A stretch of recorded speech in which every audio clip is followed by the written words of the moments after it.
বিসমিল্লাহির রহমানির রহিম।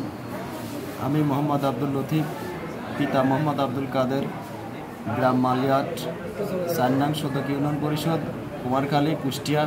আমি কুমারখালী উপজেলা ছাত্র দলের একজন সক্রিয় কর্মী হয়ে কাজ করি। দীর্ঘ ১৭ বছর এই হাসিনার বিরুদ্ধে আমরা রাজনীতি করে বড় হয়েছি, কেস খেয়েছি, হামলার শিকার হয়েছি, মামলার শিকার হয়েছি, জেল জুলুম হয়েছে, সমস্ত কিছু শিকার হয়েছি। এখন দেশনায়ক জনাব তারেক রহমানের নির্দেশ পালনে আমরা কুমারখালীতে কাজ করে যাচ্ছি। দীর্ঘ কিছু কুচক্রী মহল যারা আওয়ামী লীগকে ঠাঁই দিচ্ছে, এই ঠাঁই দেওয়া ব্যক্তিদের বিরুদ্ধে আমি কথা বলার জন্য ওরা আমাকে বিভিন্নভাবে টর্চার করার চেষ্টা করছে। তার মধ্যে আমি যখন আজকে সকালে আমার ৪ নং সদক ইউনিয়ন পরিষদে যখন একটি ছোট ভাইয়ের জন্ম নিবন্ধন কাগজ যখন আনতে যাই, তখন সালাউদ্দিন নামে একটা ছেলে, ওখানে আছে কোনো পোস্টে নাই বা কোনো সরকারি কর্মকর্তা না, কিন্তু এই ছেলেটা আমার কাছে টাকা চাই, ৫০০ টাকা চাই। আমি ওকে জিজ্ঞাসা করি কিসের টাকা। তখন ও আমাকে বিভিন্নভাবে কথা বলার পরে আমি তখন ওকে প্রশ্ন করি যে এই ছেলেটা কে, বা তুমি কি সরকারি কোনো চাকরিজীবী? তখন ও বলে যে না, আমাকে দ্বীপ চেয়ারম্যান আমাকে নিয়োগ দিছে। এখানে যখন বলছে দ্বীপ চেয়ারম্যান নিয়োগ দিছে, দ্বীপ চেয়ারম্যান তো একটা অবৈধ চেয়ারম্যান, ও তো বিনা ভোটের চেয়ারম্যান, নিশিরাতের চেয়ারম্যান। এই দ্বীপ চেয়ারম্যান এবং কিছু বক্তৃতায় বলছে যে যারা নৌকার বাইরে কথা বলবে তাদের গদিচ্ছা আমরা তুলে দেওয়া হবে। যাই হোক, এই দ্বীপ চেয়ারম্যানের কথা বলার পরে আমি তখন ওকে কিছু কথা বলার চেষ্টা করছি।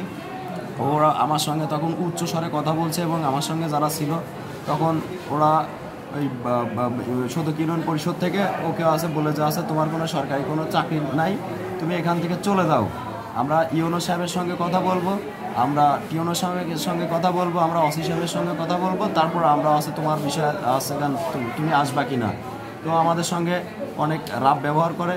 তারপর আমরা ওখান থেকে যখন কুমারখালী শালপট্টিতে আসার পরে আমরা কয়েকজন ওখানে বসে চা খাই, শালপট্টি আমার জিলাল ভাইয়ের দোকানে বসে চা খাই।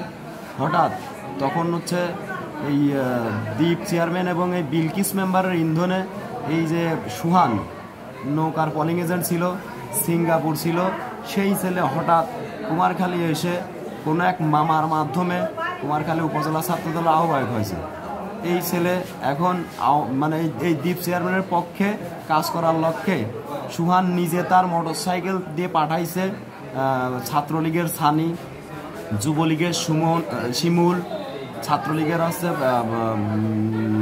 সালাউদ্দিন এবং সদকি ইউনিয়ন ছাত্র দলের সভাপতি কাজী সোহান, সদকি ইউনিয়ন ছাত্র দলের সেক্রেটারি শহীদুল, সদকি ইউনিয়ন ছাত্র দলের সহসভাপতি হাসিম, তারপরে রাতুল, ছাত্রলীগের রাতুল সহ আরও অনেকেই, ওরা প্রায় ২০-২৫ জন মতন ওখানে দেশীয় অস্ত্রশস্ত্র নিয়ে আমার উপরে আঘাত করার চেষ্টা করে। যখন আমি ওদের সামনে যখন কথা বলতে যাই, তখন ওরা আমাকে হাতুড় দিয়ে এইভাবে পিটায়, এমনভাবে পিটাইছে দেখেন। ওরা আমার মাথায় মারছে, আমার ছোট ভাইকে মারছে, আমার ছাত্র দলের যারা কর্মী ছিল তাদেরকে মারছে, তাদেরকে দাবড়াইছে।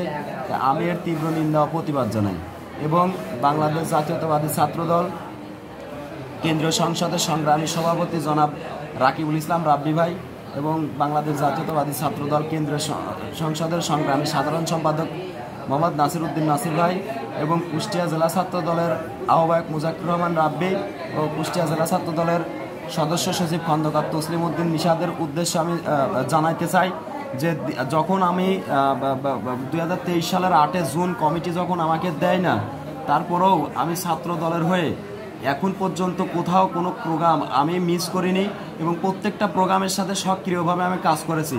এই সুহান এই যে কমিটি নিয়ে আসছে, কমিটি নেওয়ার পরে সুহান যে কটা মামলা খেয়েছে, আমিও সেই কটা মামলা খেয়েছি।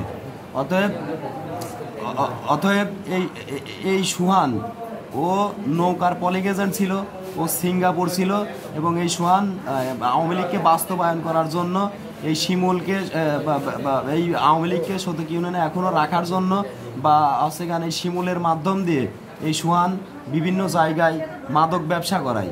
এইগুলো করার জন্য এই শিমুলকে ওখানে প্রতিষ্ঠিত রাখার জন্য 5 আগস্টের পর থেকে সোহান শিমুলকে সাথে নিয়ে অনেক প্রোগ্রামে দেখে অ্যাটেন্ড হচ্ছে। আমি এর তীব্র নিন্দা ও প্রতিবাদ জানাই এবং আমি সেই সাথে পুলিশকে দৃষ্টি আকর্ষণ করছি যে আপনারা সবাই সুষ্ঠু এবং তদন্ত বিচার করে আমার এই সঠিক বিচার করে দিবেন এবং ছাত্রদল যাতে এই বিবেচনা করে এই সোহানকে যেন বহিষ্কার করে এই কুমারখালীর মাটি থেকে। যেটা বলছে সেটাই। আমাদের হামলা করছে, আমরা দুই ভাই এক লগে ছিলাম, কিন্তু তারা আইসে কিছু অস্ত্রপাতি নিয়ে আমার এলোপাতারি করছে, দেন মার্ডারের অবস্থা। আমার এখানে 9টা সেলাই দেওয়া হয়েছে। যে হাতের অবস্থা শেষ, আমার এই যে হাতের অবস্থা দেখেন। আমি আমাদের বাংলাদেশ প্রশাসনের কাছে চাই, একটাই দাবি চাই, এটা সুষ্ঠু বিচার করে।